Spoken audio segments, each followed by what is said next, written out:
চাঁদপুরের ফরিদগঞ্জে আন্তর্জাতিক মাতৃভাষা দিবস ও শহীদ দিবসের যথাযোগ্য মর্যাদায় পালিত হয়েছে।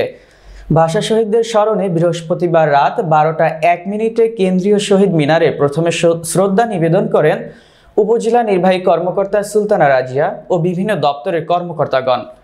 এরপর পর্যায়ক্রমে সহকারী কমিশনার ও ফরিদগঞ্জ পৌর প্রশাসক RM জাহিদ হাসান, ফরিদগঞ্জ থানার ভারপ্রাপ্ত কর্মকর্তা শাহ আলম, মুক্তিযোদ্ধা সংসদ, ফায়ার সার্ভিস, ফরিদগঞ্জ প্রেস ক্লাবের নেতৃবৃন্দ, উপজেলা জাতীয়তাবাদী যুবদল, ছাত্রদল,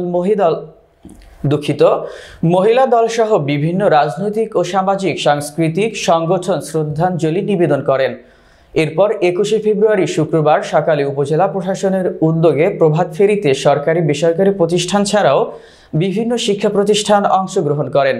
পরে শহীদ মিনার প্রাঙ্গণে অনুষ্ঠিত আলোচনা সভায় বক্তব্য রাখেন উপজেলা নির্বাহী কর্মকর্তা সুলতানা রাজিয়া, সহকারী কমিশনার ও পৌর প্রশাসক RM জাহিদ হাসান, উপজেলা স্বাস্থ্য ও পরিবার পরিকল্পনা কর্মকর্তা ডাক্তার আসাদুজ্জামান জুয়েল, প্রাণী সম্পদ কর্মকর্তা ডাক্তার সুমন ভৌমিক, সমাজসেবা কর্মকর্তা মাহমুদুল হাসান, প্রেস ক্লাবের সাবেক সভাপতি নূর নবী নোমান প্রমুখ।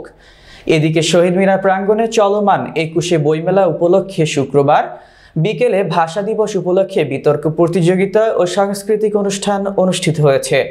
এ সময় উপস্থিত ছিলেন বিভিন্ন গণমাধ্যম ও সাংস্কৃতিক সংগঠনের সুশীল সমাজের নেতৃবৃন্দ।